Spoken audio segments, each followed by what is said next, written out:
একটা চিঠি যেটা কোনোদিন পৌঁছায়নি, আর সেই চিঠি ফিরিয়ে এনেছে এক মৃত ডাক পিয়নকে তার অসমাপ্ত দায়িত্ব শেষ করতে। রাত হলে সেই পুরনো পোস্ট অফিস থেকে শোনা যায় বিড়বিড় করে কেউ বলছে, আমি দেরি করিনি, ভাইটা এখনো জানে না। আসসালামু আলাইকুম, কেমন আছেন সবাই? আপনাদের সকলকে আরো একটি ভয়ঙ্কর, রহস্যময়, রোমাঞ্চকর ঘটনাতে স্বাগতম। টাঙ্গাইল জেলার নাগরপুর উপজেলার এক শান্ত গ্রাম গোলিন্দা। গ্রামের পাশে একটা ছোট্ট খাল শীতকালে শুকিয়ে যায়, বর্ষায় টইটুম্বুর হয়ে ওঠে। এই গ্রামের মাঝখানে আছে একটা পুরনো পোস্ট অফিস। এখন তা বন্ধ। অনেক বছর আগে এটা চালু ছিল, কিন্তু অনেক বছর ধরে এটা অচল পড়ে আছে। তবুও দেওয়ালে এখনো লেখা আছে বাংলাদেশ ডাক বিভাগ, গোলিন্দা শাখা। অনেক বছর আগে এই পোস্ট অফিস ছিল গ্রামবাসীর একমাত্র আশা ভরসার জায়গা। আশেপাশের গ্রামের মানুষ চিঠির জন্য অপেক্ষা করত এখানে। কেউ প্রিয়জনের চিঠি, কেউ বা বিদেশ থেকে পাঠানো টাকার খোঁজে। এইসব চিঠি যিনি বিলি করতেন, একজন মানুষ, নাম তার হামিদ মৃধা। তিনি ছিলেন এই পোস্ট অফিসের প্রধান ডাক পিয়ন। খাকি পোশাক পরতেন, মাথায় কাপড় বাঁধা থাকতো, পায়ে জুতা না থাকলেও তিনি সাইকেলে চেপে ঠিকই চিঠি পৌঁছে দিতেন। বৃষ্টি হলেও কখনো চিঠি ভিজতে দিতেন না তিনি। 25শে জুন 1976 সালের কথা। আকাশ ছিল মেঘলা।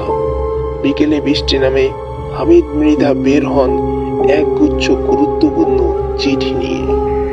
তার মধ্যে ছিল তার ছোট ভাই সালাউদ্দিন মৃধার চাকরির চিঠি। কিন্তু সেই রাতে তিনি আর ফেরেননি। গ্রামের মানুষ খোঁজাখুঁজি করে, খাল, বিল, বনের ভেতর তল্লাশি চলে। কোথাও তার দেহ, ব্যাগ, সাইকেল কিছুই পাওয়া যায়নি। পরদিন সকালে পোস্ট অফিসের দরজা খোলা পাওয়া যায়। টেবিলে পড়েছিল হামিদের ছেঁড়া জুতা। ভেতরে গেলে মনে হতো কেউ যেন তাকিয়ে আছে। এরপর থেকেই অদ্ভুত ঘটনা ঘটতে শুরু করে। রাত হলে পোস্ট অফিস থেকে আওয়াজ আসে, চিঠি পৌঁছে যায়নি। সালাউদ্দিন জানে না আমি দেরি করিনি। কেউ কেউ সাহস করে ভিতরে গিয়ে অদ্ভুত এক ছায়া দেখে, যার মুখ নেই, চোখ নেই, শুধু বসে বসে চিঠি গুনছে। একজন বৃদ্ধ দেখছে একজন লোক পোস্ট অফিসের পেছনের গাছের দিকে তাকিয়ে আছে। বলছে, আমি চিঠির কাছে ফিরবো, আমি মরিনি, কাজ আমার শেষ হয়নি।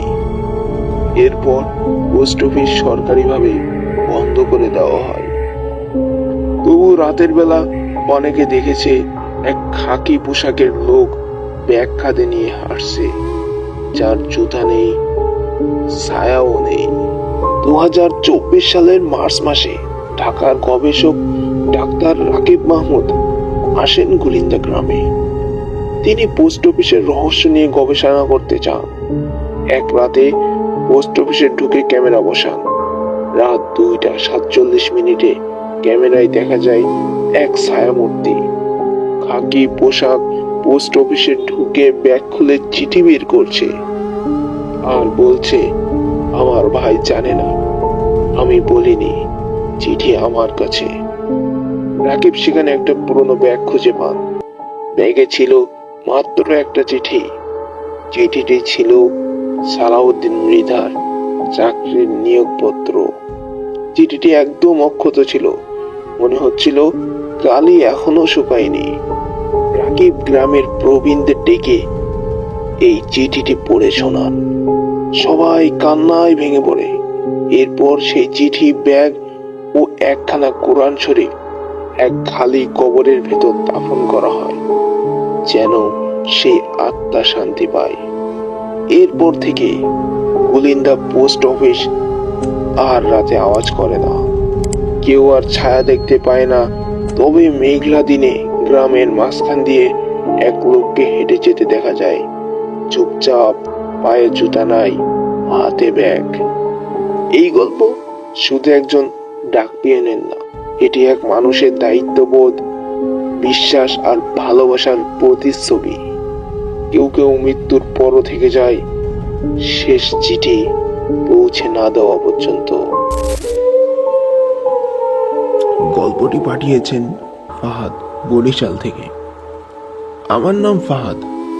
আমি আজ যে ঘটনাটি বলবো জানি না সেটা কতটা ভয়ঙ্কর, কিন্তু এতটুকু নিশ্চিত করে বলতে পারি এটা একেবারে সত্য ঘটনা। ঘটেছিল আমাদের এক দুঃসম্পর্কের ভাইয়ের ছেলের সঙ্গে। তার নাম রোহিত। তখন সে এসএসসি পরীক্ষার প্রস্তুতি নিচ্ছিল। এলাকার কয়েকজন বন্ধু বান্ধব মিলে একদিন ঠিক করলো তারা পিকনিক করবে ইলিশ মাছ দিয়ে। জায়গা বেছে নেওয়া হয়েছিল ওদের এক বন্ধুর বাড়ির পাশের খোলা জায়গা, যেখানে পাশে ছিল একটা পুরনো বাঁশঝাড়। জায়গাটা বহুদিন ধরে ফাঁকা, ঝোপঝাড়ে ঢাকা, আর লোকমুখে শোনা যায় কিছু অদ্ভুত কাহিনী। কিন্তু এই প্রজন্ম তো এসব বিশ্বাসই করে না। সেদিন ছিল শনিবার রাত। তারা রান্নার যাবতীয় জিনিসপত্র নিয়ে উপস্থিত হয় বাঁশঝাড়ের ঠিক পাশে। সবাই মিলে রান্না শুরু করলো। হাসাহাসি, আড্ডা, আনন্দ সবকিছু ঠিকঠাকই চলছিল। রান্না শুরুর কিছুক্ষণ পর রোহিত প্রকৃতির ডাকে সাড়া দিতে যায় একটু দূরে, কিন্তু ওর ফিরে আসতে আসতে অনেক সময় লেগে যায়। ফেরার পরে দেখা যায় ওর জামায় ধুলো, ময়লা, আর যেন কোনো কিছুর সঙ্গে ধস্তাধস্তির চিহ্ন। সবাই ওকে জিজ্ঞেস করলে সে শুধু বলে, পড়ে গেছি। কেউ তখন কিছু সন্দেহ করে না। তবে ঠিক 30 মিনিটের মধ্যেই রোহিতের মধ্যে অদ্ভুত কিছু পরিবর্তন দেখা যায়। ওর চোখগুলো আস্তে আস্তে লাল হয়ে যাচ্ছিল, ঠোঁট শুকিয়ে খসখস, গলা ভারী হয়ে উঠেছে। বারবার বলছে খিদে পেয়েছে খুব। অথচ কিছুক্ষণের মধ্যেই তো সবাই একসাথে ভাজা পোড়া খেয়েছিল। রোহিত বসেছিল রান্নার পাতিলের সামনে। ইলিশের গন্ধে যেন ওকে টানছিল। রান্না শেষ হতেই সবাই যখন খেতে বসে, তখন রোহিতও খেতে বসে তাদের সাথেই। কেউ একজন বলে, কিরে তুই তো বললে অনেক খিদে পেয়েছে। রোহিত উত্তর দেয়, তারা আসেনি এখনো, তারা আসলেই আমি খাবো। এই তারা কে? এই প্রশ্নে সবাই থমকে যায়, কিন্তু ভাবে মজা করছে। হাসি ঠাট্টা করতে করতে খাওয়া চলতে থাকে। হঠাৎ করেই সবাই দেখে রোহিত হঠাৎ দুহাত দিয়ে পোলাও আর ইলিশের টুকরোগুলো গিলতে শুরু করে। কোনো কাটার ভয় নেই, শুধু গিলেই যাচ্ছে। ওর চোখ এখন পুরো লাল, মুখ দিয়ে লালা পড়ছে, আর বলছে, আরো দে, কতদিন খাই না, আরো দে। ভয়ে সবাই ওকে ধরে ঘরে নিয়ে যায়। রোহিত তখন যেন আর রোহিত নেই। খবর দেওয়া হয় ওর পরিবারকে। রোহিতের মা বাবা এসে ওকে তাড়াতাড়ি বাড়িতে নিয়ে যায়। সেই রাতে রোহিতের বড় ভাই ওর সঙ্গেই ঘুমাতে যায়। প্রায় মধ্যরাত। হঠাৎ ওর মায়ের ঘুম ভেঙে যায় রান্নাঘর থেকে আসা একটা চোপড়ানো শব্দে। আস্তে আস্তে পা ফেলে সে রান্নাঘরে যায়। দেখে ফ্রিজের দরজা খোলা। রোহিত কাঁচা মাংস একদম পশুর মতো করে চিবিয়ে খাচ্ছে। তার দাঁতের কোণা থেকে রক্ত গড়িয়ে পড়ছে। মা চিৎকার করে সবাইকে ডাকে। ঘর ভর্তি আতঙ্ক। রাত কোনো রকমে কেটে যায়। সকালের আলোয় রোহিতকে জিজ্ঞাসা করলে সে কিছুই মনে করতে পারে না। ওর বাবা এক হুজুরকে খবর দেয়। হুজুর বলেন, আজ রাত পার করো, আমি কাল আসব। কিন্তু রাতটা যেন বিভীষিকার চূড়ান্ত রূপ নিয়ে আসে। রাত প্রায় 2টা বাজে। রোহিতের বড় ভাই ঘুম থেকে ওঠে, দেখে পাশে রোহিত নেই। দরজা খোলা। সে খুঁজতে খুঁজতে বাড়ির পিছনে যায়। সেখানে সে যা দেখে সেটা দেখার জন্য সে মোটেও প্রস্তুত ছিল না। রোহিত মাথা নিচু করে একটা মুরগি চিবিয়ে চিবিয়ে খাচ্ছে। চোখ রক্তাক্ত, মুখে মাংসের লতানো টুকরো, দাঁতের ফাঁকে রক্ত, আর গলার স্বর এক পশুর গর্জনের মতো। সে তাকিয়ে বলে, খাবে তুমি ভাইয়া? সঙ্গে সঙ্গে রোহিতের ভাই অজ্ঞান হয়ে পড়ে। পরদিন সকালে সবাই মিলে রোহিতকে ধরে বেঁধে রাখে। হুজুর আসেন, তার চোখে চোখ রাখতেই হুজুর চিৎকার করে ওঠেন এবং বলেন, এটা তো একা না, একাধিক। হুজুর ঝাড়ফুঁক শুরু করেন। কয়েক মিনিটের মধ্যে রোহিতের মুখ থেকে ভেসে আসে ভয়ঙ্কর একটি কণ্ঠ। বরং একটি কণ্ঠ নয়, 4টি আলাদা আলাদা গভীর গলায় একসাথে বলে ওঠে, আমি একা না, আমরা 4 জন ওর সাথে আছি। হুজুর বললেন, কেন ধরেছিস ওকে? তারা বলল, এই ছেলে আমাদের জায়গায় মলমূত্র ত্যাগ করেছে, বাঁশঝাড়ে আমাদের ঘুম ভাঙিয়ে দিয়েছে। আমরা ছিলাম এখানে অনেক কাল, ও আশায় আমাদের ঘুম নষ্ট হয়েছে, তাই ওর দেহে আমরা বাসা বেঁধেছি। আমরা আর যাব না এখান থেকে। হুজুর বললেন, কি চাও, তাহলে ছাড়বে? তারা হেসে বলল, একটা রক্তমাখা ছাগল গভীর রাতে বাঁশঝাড়ে রেখে যাস, তাহলে যেতে পারি। পরের দিন বিকেলেই এক কালো ছাগল জবাই করে বাঁশঝাড়ে রেখে আসা হয়। তার ঠিক পরদিন সকালে রোহিত ধীরে ধীরে স্বাভাবিক হতে শুরু করে। কিন্তু আজও ওই বাঁশঝাড়ে আর কেউ যায় না।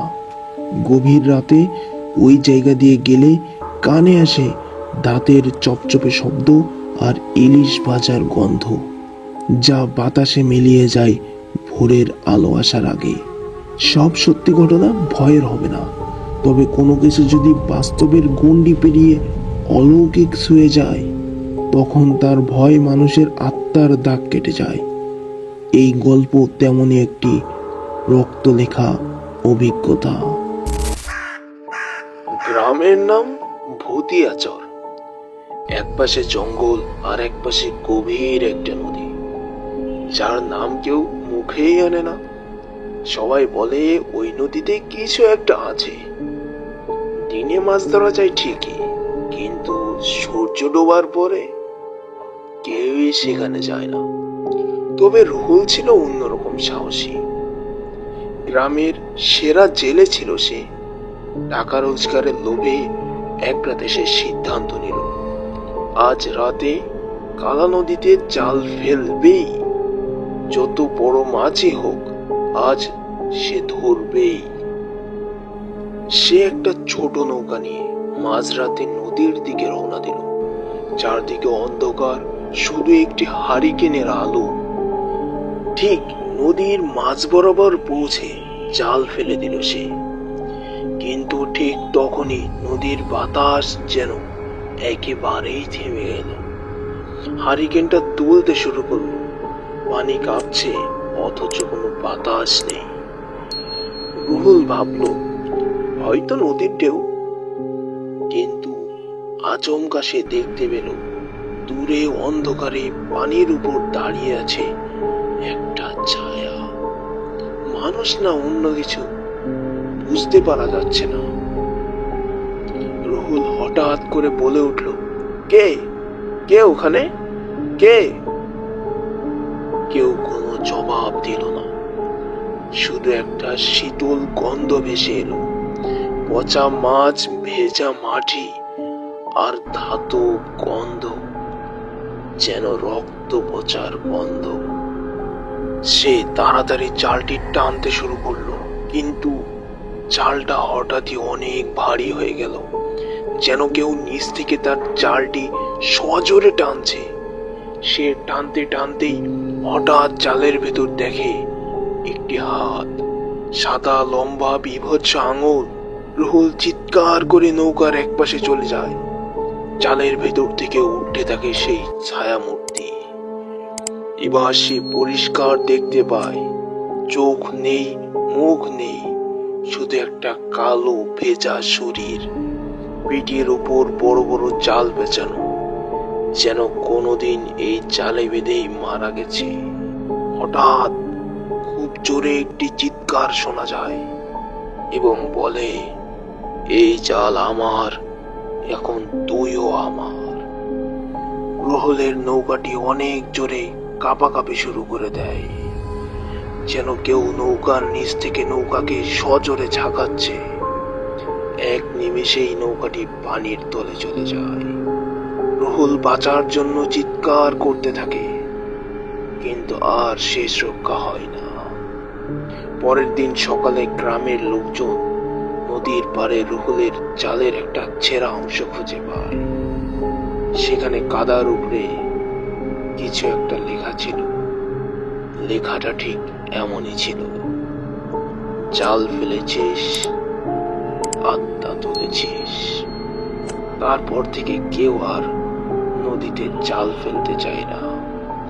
রাত হলেই নদীর পাড়ে ভেসে আসে একটা হারিকেনের আলো আর জলের গন্ধে মিশে থাকা চিৎকার।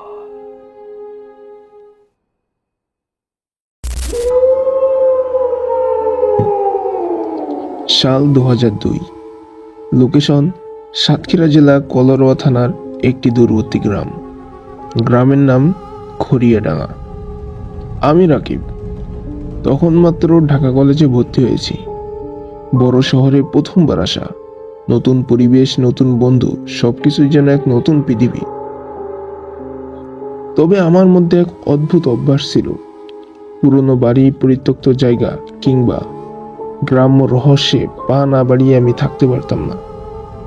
এটা ছোটবেলা থেকেই। সেবার শীতের ছুটিতে বন্ধু ফয়সাল তার গ্রামের বাড়ি নিয়ে যেতে বলল। সে বলল, রাকিব, আমাদের গ্রামে একটা পুরনো বাড়ি আছে, কেউ যায় না। 1985 সালে একটা পুরো পরিবার এক রাতে নিখোঁজ হয়েছিল। কেউ বুঝতেই পারেনি কি ঘটেছিল। তারপর থেকে ওই বাড়িতে কে যেন রাতে হাঁটে, দরজা খোলে, অথচ সেখানে কেউ থাকে না। গ্রামের লোকজন বলে ওটা নাকি ফেরার দরজা বন্ধ, যেই ঢোকে আর ফেরে না। আমার আগ্রহ জেগে উঠল, চল একবার দেখে আসি। গ্রামে পৌঁছে আমি সত্যিই অবাক। শান্ত, নিস্তব্ধ এক জায়গা, অথচ একটা অদৃশ্য চাপ যেন মাথার ওপর চেপে বসে আছে। সেই বাড়িটা গ্রামের এক কোনায়, কাটা ঝোপে ঢাকা, লোহার ফটক অর্ধেকটা খোলা, জানালাগুলো সব ভাঙা। আমরা চারজন, আমি, ফয়সাল, রাজু আর মনির, ঠিক করলাম রাতে ওই বাড়িতেই ঢুকবো। আমরা বাড়ির ভেতরে ঢুকলাম। বাতাস থমথমে, দেওয়ালের ফাটল দিয়ে ঘূর্ণি বাতাস ঢুকছে। হঠাৎ ফয়সাল বলল, দেখো, পেছনের দরজাটা খোলা ছিল না তো? আমরা দেখলাম পেছনের দরজা খোলা, অথচ আমরা এসেছিলাম সামনের ফটক দিয়ে। কিন্তু দরজাটা কে খুললো?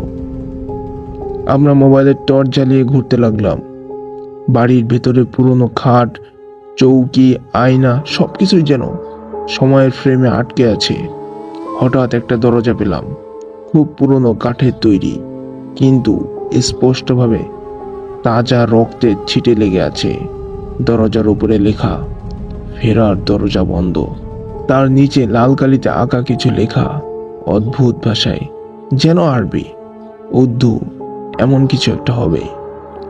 রাজু দরজাটা ছুঁইল, সাথে সাথে একটা ঠান্ডা বাতাস যেন ঘাড় বেয়ে শরীরে ঢুকে গেল। আমরা সিদ্ধান্ত নিলাম এবার বেরিয়ে যাব। কিন্তু বাইরে গিয়ে দেখি মনির নেই। সে একসাথেই ছিল। ডাকাডাকি করে আলো জ্বালিয়ে খুঁজলাম, কোথাও নেই। আবার ভেতরে ফিরলাম, দরজাটা এবার বন্ধ, ফেরার দরজা। তবে এবার নিচে লেখা আছে, একজন গেছে আর 3 জন বাকি। আমার বুক কেঁপে উঠল। আমরা জোরে দরজা ধাক্কালাম, কিছুতেই খুলছে না। জানালায় তাকিয়ে দেখি বাইরে আর আলো নেই, মোবাইলে নেটওয়ার্ক নেই। একটা আওয়াজ কানে এলো, ঘর জুড়ে কেউ যেন ফিস ফিস করে নাম নিচ্ছে, রাকিব, ফয়সাল, রাজু। রাজু আচমকা মাটিতে বসে পড়ল, ফিসফিস করে বলছে, আমার আম্মু এখানে। ও বলছে, আমি ছোট ছিলাম যখন আমায় রেখে গিয়েছিল এই দরজার পিছনে। আমায় ওরা ডাকে রোজ। তার চোখ কোটরের বাইরে, শরীর কাঁপছে। সে দাঁড়ালো এবং সেই রক্তমাখা দরজার দিকে এগিয়ে যেতে লাগলো। আমরা বাধা দিলাম, কিন্তু সে চিৎকার করে বলল, ওরা বলেছে দরজাটা খুললে আম্মুর মুখ আবার দেখতে পারবো। এক টানে দরজা খুলে ভিতরে ঢুকে গেল। ঘন অন্ধকার, ঝড়ের মতো বাতাস বেরিয়ে এলো। আমরা দেখতে পেলাম না ভিতরে কি ছিল, কিন্তু রাজুর চিৎকার, এই না, এই তো আমার আম্মু, না না, এটা কেউ না, ছেড়ে দাও। তারপর এক মুহূর্তে চুপ। দরজা আবার বন্ধ। এবার লেখা, আর দুজন বাকি। আমি ও ফয়সাল কোনো মতে দরজার উল্টো দিকে পালালাম। তখন ফয়সাল জানালো, আমার নানা একসময় তান্ত্রিক ছিল। এই বাড়িটা তারা বানিয়েছিল এক নিষিদ্ধ সাধনার জন্য। এক সত্তা, যাকে মারফত বলা হতো, তার সাথে যোগাযোগ করত। ওই সত্তার নিয়ম যে একবার তার ডাকে সাড়া দেয়, তার ফেরার দরজা চিরতরে বন্ধ হয়ে যায়। সে ফুঁপিয়ে উঠল, ওরা আমার বাবাকে নিয়ে গেছে। আমি বলেছিলাম 3 জনকে ফিরিয়ে এনে দিলেই ওরা আমার বাবাকে ফেরত দেবে। আমি ভাবিনি ওরা সত্যিই আসবে। আমি চিৎকার করে উঠলাম, তুই আমাদের বিক্রি করছিস? আমি দৌড়ে পালাতে চাইলাম, কিন্তু দরজাগুলো যেন হারিয়ে গেল। প্রতিটা রুম শুধু ঘুরে ফিরে একই রুমে এসে থামে। ফয়সাল পেছনে পড়ে গেল। এখন দরজার গায়ে আবার লেখা, আর একজন বাকি। শেষে আমি একটা কলুঙ্গির মধ্যে লুকালাম। কান পেতে শুনতে পাচ্ছি খুব ধীরে ধীরে আমার নাম বলা হচ্ছে, রাকিব, রাকিব। একটা শীতল আঙুল ঘাড়ে ছুঁয়ে দিল। ভাই, আমি তো ওই বাড়ির পাশে থাকি। কাল রাত 10টার পর 3টে ছেলে ঢুকেছিল। সকালে দেখলাম একটাই ছেলে পড়ে আছে বাড়ির উঠানে, চোখ মুখ হাঁ করে আছে, কথা বলতে পারছে না, শুধু তাকিয়ে আছে, আর মুখ দিয়ে খালি একটা কথাই বলছে, ফেরার দরজা বন্ধ। আমি এখন মানসিক হাসপাতালে আছি। ডাক্তার বলে এই ট্রমা কেটে যাবে, কিন্তু ওরা জানে না আমি ঘুমাতে পারি না, কারণ ঘুমালেই সেই দরজা দেখি, ফেরার দরজা। রাকিব যদি মানসিক হাসপাতালে থাকে, তাহলে সে কিভাবে এত বিস্তারিতভাবে পুরো ঘটনা লিখল? এই প্রশ্ন লুকিয়ে আছে রাকিবের চিকিৎসকের হাতে লেখা একটি চিঠিতে, যা অনেক দিন পর তার মেডিকেল ফাইল থেকে উদ্ধার করা হয়। চিঠির একাংশ, ডাক্তার সামেয়া হক, মানসিক রোগ বিশেষজ্ঞ, সাতক্ষীরা জেলা হাসপাতাল। রোগীর নাম রাকিব হোসেন, ভর্তি 2002 সাল 17 জানুয়ারি, বয়স 22। রাকিব যখন প্রথম হাসপাতালে আসে, সে সম্পূর্ণ নিশ্চুপ ছিল। তার চোখে ছিল গভীর আতঙ্ক, যেন কোনো কিছু সে প্রতিদিন দেখত কিন্তু অন্যরা দেখতে পায় না। সে কেবল ফিসফিস করে বলতো, ফেরার দরজা বন্ধ। ফয়সাল, রাজু, মনির। অতিরিক্ত ট্রমার কারণে আমরা তাকে হাই ডোজে রাখি। তবে অদ্ভুত বিষয় হচ্ছে, চিকিৎসার 2য় সপ্তাহে সে এক রাতে হঠাৎ জেগে ওঠে। হাসপাতালের পুরনো টাইপারটা নিয়ে প্রায় 20 পাতার একটি কাহিনী টাইপ করে। পরদিন সকালে সে আবার নিশ্চুপ হয়ে যায় এবং সেই অবস্থায় আজ অবধি চলমান।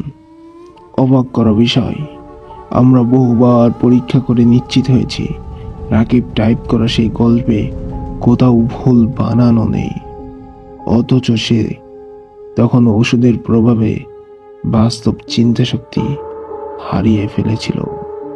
একটা প্রশ্ন তো রয়েই যায়, এই গল্প কে লিখলো, রাকিব নাকি অন্য কেউ?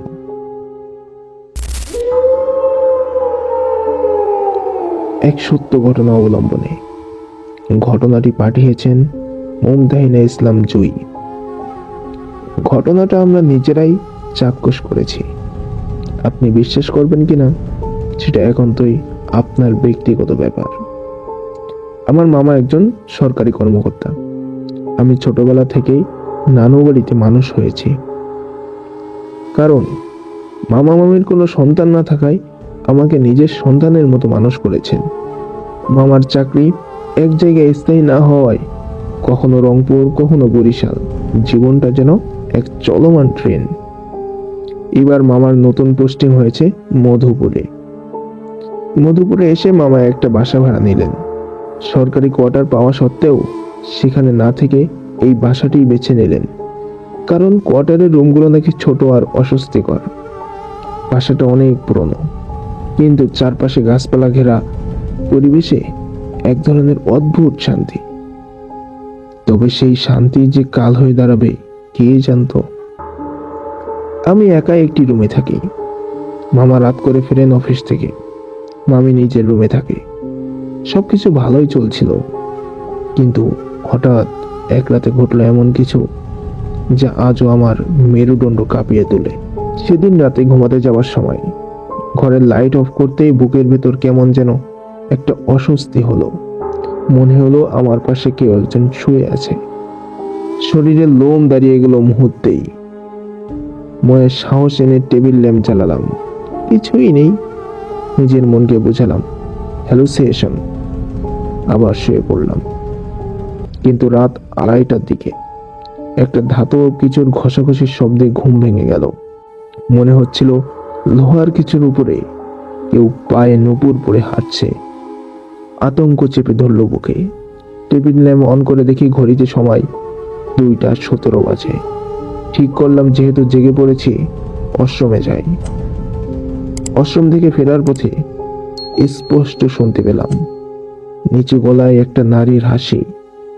সেই হাসিতে ছিল কেমন একটা ঠান্ডা বিদ্রুপ, কেমন যেন শ্বাসরুদ্ধ করা হাহাকার মিশ্রিত, রীতিমতো গায়ে কাটা দেওয়ার মতো হাসি।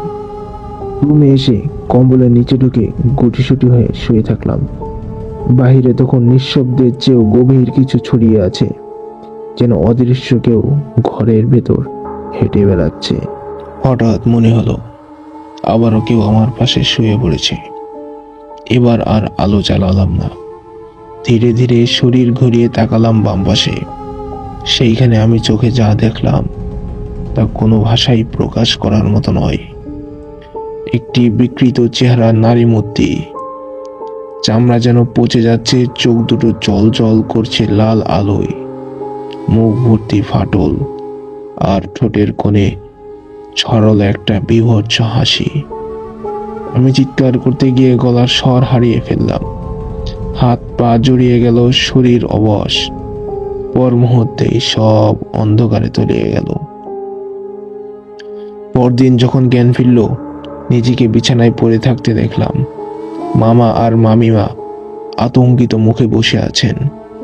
মামিমা জানালেন তারা চিৎকার শুনে ছুটে এসে দেখে আমি অজ্ঞান হয়ে পড়ে আছি। আমি কেঁপে কেঁপে সব খুলে বললাম। মামিমা বিশ্বাস করলেন না, বললেন তুই তো একা থাকিস, মাথায় চলে আসছে এসব কিছুই না। আমি বললাম তাহলে আজ রাত থেকে তোমরা আমার পাশে থাকো।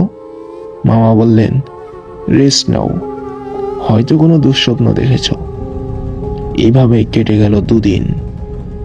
তৃতীয় দিন আমি স্কুলে, মামা অফিসে, আর মামিমা বাসায় একা। সকাল 10টার দিকে মামিমা ছাদে গিয়ে কাপড় দিচ্ছিলেন শুকাতে। হঠাৎ তিনি শুনলেন কেউ যেন পায়ে নুপুর পরে হেঁটে যাচ্ছে ছাদের এক কোণা থেকে আর এক কোণে। তিনি ভেবেছিলেন নিচের ফ্ল্যাটে কেউ হয়তো ছাদে উঠছে, কিন্তু নিচে কোনো ফ্ল্যাটই নেই।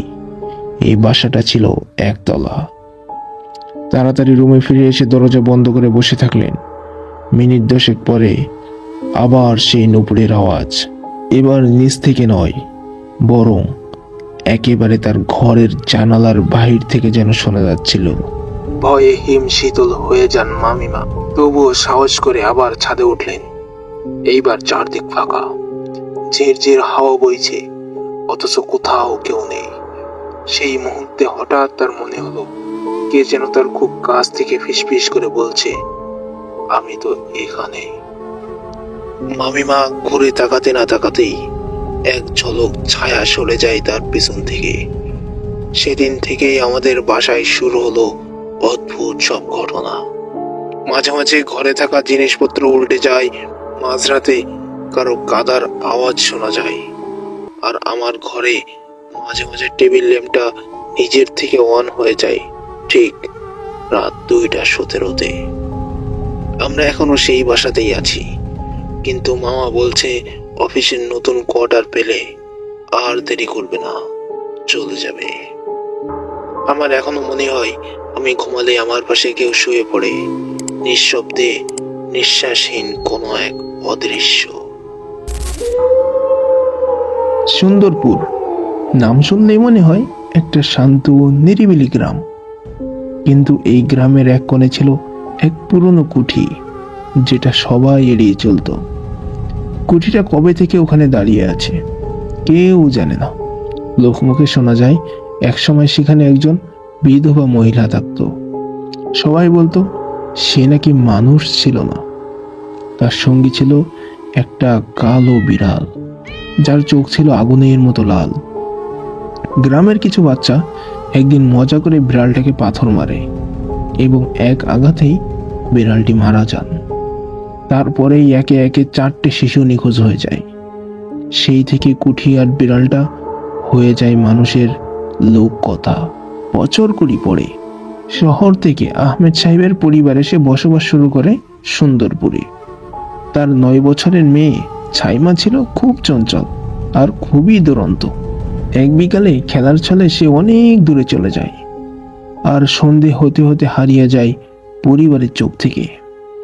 পরদিন সকালে খোঁজাখুঁজির এক পর্যায়ে গ্রামের এক বৃদ্ধ বলেন, আমি দেখেছি ছাইমা ওই পুরনো কুঠির সামনে দাঁড়িয়ে ছিল।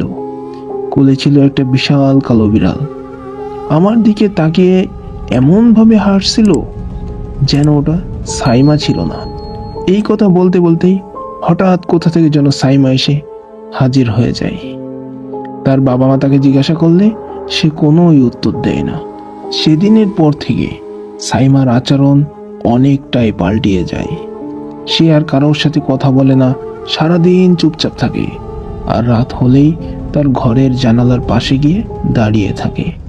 তার মা একদিন দেখতে পান জানালার বাইরে অন্ধকারে 2টো লাল চোখ জ্বলজ্বল করছে। একটু পরেই একটা অদ্ভুত ছায়া এসে হেলে পড়ল সাইমার শরীরে। তখনই মেয়েটা মাথা নিচু করে বলল, ওরা ফিরেছে, ওরা আমাকে ডাকছে। এরপর রাতে আর সাইমাকে পাওয়া যায় না। দরজা খোলা, জানালা খোলা, বিছানা ফাঁকা, কিন্তু তার খাটের নিচে পাওয়া যায় একটা রক্তমাখা বিড়ালের পা, যেন কেউ বা কিছু এসে এটা রেখে গেছে। 3 দিন পর গ্রামের এক রাখাল দেখে কুঠির জানালার পাশে দাঁড়িয়ে আছে সাইমার মতো দেখতে একটা মেয়ে, কোলে সেই কালো বিড়াল, কিন্তু সাইমার চোখ ছিল মৃতের মতো ফাঁকা। বিড়ালটা গর্জন করলো, আর কিছুক্ষণের ভিতরেই সব কিছু মিলিয়ে গেল অন্ধকারে। আজও অমাবস্যার রাতে গ্রামের কেউ যদি কুঠির দিকে তাকায়, সে দেখতে পায় একটা ছোট মেয়ে জানালার ধারে দাঁড়িয়ে আছে, কোলে কালো বিড়াল, আর চোখ দুটো সেই আগুনের মতো লাল, চোখ যেন কিছুর খোঁজ করছে। এই বাস্তব ঘটনাটি আমাদের কাছে পাঠিয়েছেন সামিয়া জান্নাত। আসসালামু আলাইকুম, আমি সামিয়া জান্নাত, আমি জামালপুরের মেয়ে। আজ আমি আপনাদের সঙ্গে আমার নানুর জীবনে ঘটে যাওয়া এক ভয়ঙ্কর ঘটনার কথা বলবো। ঘটনাটি 2017 সালের। আমরা তখন সবাই নানু বাড়িতে ছিলাম। শীত মানেই আমাদের কাছে নানু বাড়ির পিঠা খাওয়ার উৎসব। আমার নানু ছিলেন খুব সাহসী।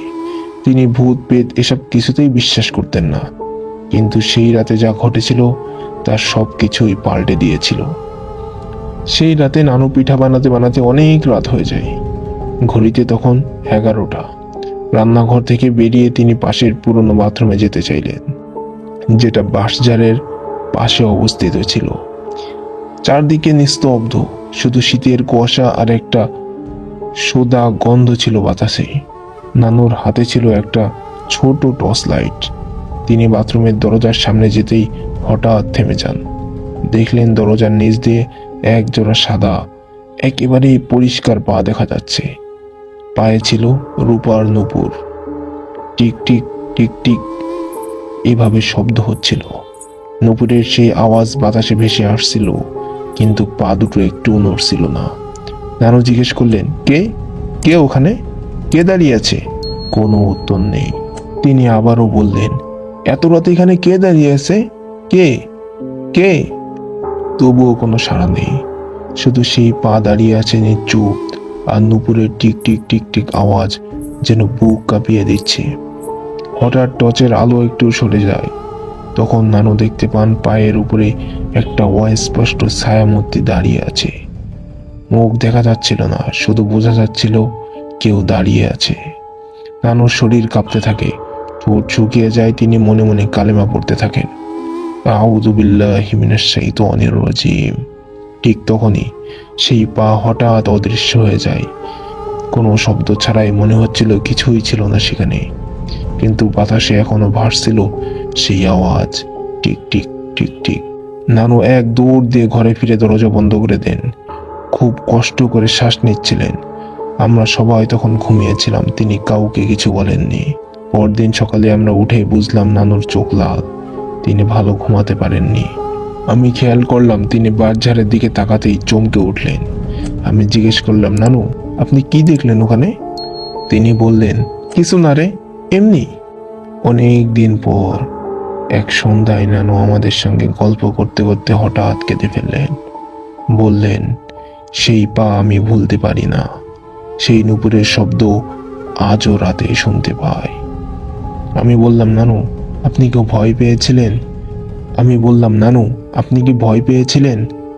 তিনি একটু চুপ থেকে বললেন, এই জীবনে অনেক কিছু দেখেছি, কিন্তু সেই পা, সেটা মানুষ ছিল না।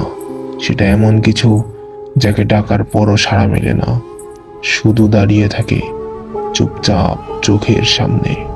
অনেকেই বলে এখনো যদি রাতে কেউ বাঁশঝাড়ের কাছে যায়, মাঝে মাঝে শুনতে পাই সেই নূপুরের আওয়াজ, টিক টিক টিক টিক। কিন্তু সাবধান, তুমিও যদি সেই পা দেখতে পাও, তাকিয়ে থেকো না, কারণ সে চাই তুমি তাকিয়ে থাকো যতক্ষণ না তোমার দৃষ্টি থেমে যায় একেবারে চিরতরে। একটি বাস্তব ঘটনা অবলম্বনে। এই ঘটনাটি ঘটেছিল আমার খালামণির সাথে। তিনি আমাকে এই ঘটনা সম্পর্কে বলেছেন। আসলে এই কাহিনী আজ থেকে অনেক বছর আগের। আমার খালার বয়স তখন 15 কি 16। সেই সময় মেয়েদের কম বয়সে বিয়ে দেওয়া হয়তো। আমার খালার সাথেও তাই হয়েছিল। 15 বছর বয়সে তিনি পাড়ি জমান শ্বশুর বাড়ি। বিশাল জমিদারি বাড়ি নয়, তবে আর্থিক অবস্থা বেশ ভালোই ছিল। বাড়ি থেকে অনেকটা দূরে ছিল একটা কুয়ো, আর একটু সামনে এগিয়ে ছিল একটা ক্ষেত।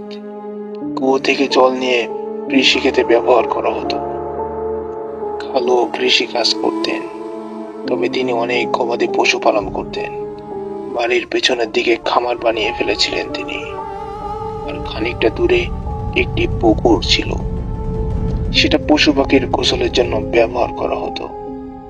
তো হঠাৎ একদিন খালু গরুকে খাওয়ানোর জন্য খামারে গিয়ে দেখলেন তার একটা গরু মরে পড়ে আছে। এই ব্যাপারে তিনি খুবই চিন্তিত হয়ে পড়েন, কারণ এর মাত্র 2 দিন আগে আর একটা গরু মারা গিয়েছিল। তাই তিনি ঠিক করলেন আজ ডাক্তার আনবেন এবং প্রয়োজনে ওষুধও কিনে আনবেন, কারণ এই প্রাণীগুলো তার খুব প্রিয় ছিল। তিনি এদের খুব ভালোভাবে দেখাশোনা করতেন। তো সেদিন দুপুর 12টা নাগাদ তিনি বেরিয়ে যান। খালাকে বলে যান ওদের খেয়াল রাখ। বাড়িতে খালার শাশুড়ি, ননদ, ভাসুর এবং ভাসুরের বউও ছিল। খালা দুপুর 2-3টার দিকে বাইরে যান। তিনি দেখতে পান পুকুরের কাছে কে যেন দাঁড়িয়ে আছে। আসলে এই সময় গ্রামে বেশিরভাগ মানুষ বাইরে বের হয় না, কারণ তখন ভীষণ রোদ থাকে। কিন্তু খালার কেন জানি প্রাণীগুলোকে দেখার ইচ্ছে হয়, তাই তিনি বাইরে বেরিয়ে আসেন। তিনি এগিয়ে গিয়ে দেখতে চান ওখানে কি আছে। যা দেখলেন তা দেখে যে কোনো মানুষের পক্ষে স্বাভাবিক থাকা অসম্ভব। তিনি দেখলেন উলঙ্গ একজন শরীর, কালো পশমে ঢাকা মানুষের মতো, কিন্তু মুখটা কুকুরের মতো। হাতে লম্বা লাঠি নিয়ে মাটিতে বাড়ি দিতে দিতে শব্দ করছে। আর আশ্চর্যের বিষয়, জিনিসটার পা একটা। মুখটা দেখে মনে হচ্ছিল অনেকটা ভয়ঙ্কর। মাথাটা বাঁকিয়ে জিভ বের করে হাসছে। খালা কেমন যেন অস্থির হয়ে পড়লেন। তার ভিতরে অনেক ভয় সৃষ্টি হলো। আস্তে আস্তে তার নিঃশ্বাস বন্ধ হয়ে আসার মতো অবস্থা। হঠাৎ তিনি দেখলেন ওই জিনিসটা লাঠি দিয়ে মাটিতে বাড়ি দিতে দিতে তার দিকে এগিয়ে আসছে। খালা ভাবলেন যা হবে হবে। তিনি আল্লাহু আকবার বলে দৌড়াতে শুরু করলেন। তিনি শুনতে পেলেন সেই শব্দ এখনো তার কানে আসছে খুব কাছ থেকে। প্রকৃতির ডাক যেন থেমে গেছে, শুধু ওই শব্দই তার কানে আসছে। দৌড়াতে দৌড়াতে তিনি খুব ক্লান্ত হয়ে পড়লেন, তবুও যেন পথের শেষ নেই। কেমন যেন গোলক ধাঁধায় তিনি ঘুরছেন। হঠাৎ তার চুলের মুঠি ধরে কে যেন অনেক জোরে টান দেয়। কেমন একটা পচা গন্ধ পেলেন তিনি। কি করবেন না জেনে তিনি ঘামতে লাগলেন। তার রীতিমতো অজ্ঞান হয়ে যাওয়ার মতো অবস্থা। তার মনে হলো মৃত্যু তার পিছনে দাঁড়িয়ে আছে। তবুও তিনি শেষ চেষ্টা হিসেবে আবার দৌড়াতে শুরু করলেন। তার মাথায় প্রচন্ড জোরে টান পড়ল। খালার মাথা থেকে প্রায় এক গুচ্ছ চুল উঠে এলো। তবুও তিনি দৌড়াতে থাকলেন। পিছনে তাকিয়ে দেখলেন ওই জিনিসটা আর নেই, কিন্তু ওই স্থানে তার রক্তমাখা চুল পড়ে আছে। তবুও তিনি থামলেন না। বাড়ি পৌঁছেই তিনি থামলেন। ঘরের বাইরে উঠানে বসে থাকা তার ননদ খালাকে দেখে রীতিমতো ঘাবড়ে গেল, কারণ খালার শরীর ঘামে ভিজে গেছে আর মাথা থেকে রক্ত বের হচ্ছে। খালা তার ননদের গায়ে অজ্ঞান হয়ে পড়ে গেলেন। এরপর তাকে ঘরে এনে শুইয়ে দেওয়া হলো। খালার জ্ঞান ফিরলে তিনি তার শাশুড়িকে সব কিছু খুলে বললেন। তখন খালা মানে শাশুড়ি তাকে শান্ত করে বিছানায় শুইয়ে দিলেন। শুইয়ে দিয়ে বাইরে কাউকে দিয়ে হুজুর ডাকতে পাঠালেন। কিছুক্ষণ পর খালুও চলে এলেন। হুজুর এসে ওই জায়গাটা ভালোভাবে দেখে তাদের জানালেন যে এই জায়গায় কারো নজর পড়েছে, খুব ভয়ঙ্কর কারো। তিনি এই জায়গা বন্ধ করে চলে গেলেন এবং খালাকে একটা তাবিজ দিয়ে গেলেন। তাকে ওই স্থানে যেতে নিষেধ করলেন। তারপর বেশ কিছুদিন ভালোই ছিল, কিন্তু একদিন খালা হাঁটতে হাঁটতে ওই কুয়ার কাছে গেলেন। তার সাথে তার ননদও ছিল। তারা দুজনে দেখলেন কুয়ার পাশে কেউ একজন দাঁড়িয়ে আছে। তারা হাঁটতে হাঁটতে কুয়ার একদম সামনে গিয়ে দেখলেন ওখানে আর কেউ নেই। কুয়ার ভেতরে তাকালে তারা দেখলেন ভেতরে একটা কুকুর মরে পড়ে আছে এবং কুয়ার ভেতরে কোনো পানি অবশিষ্ট নেই। কুকুরটা দেখে তাদের মনে হচ্ছিল যেন প্রায় 10-12 দিন আগে মারা গেছে। কুয়ার ভেতরে এসব দেখে তার ননদ রমজান চাচাকে ডাকতে গেলেন। রমজান চাচা মানে খালার শ্বশুরের ভাই, অর্থাৎ চাচা শ্বশুর। ননদ খালাকে বললেন চলে যেতে, তিনি এসে বলে দেবেন ওখানে আর দাঁড়ানো উচিত নয়।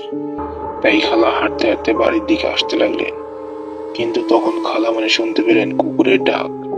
পিছনে তাকিয়ে দেখলেন সেই অভয় আবার দাঁড়িয়ে আছে।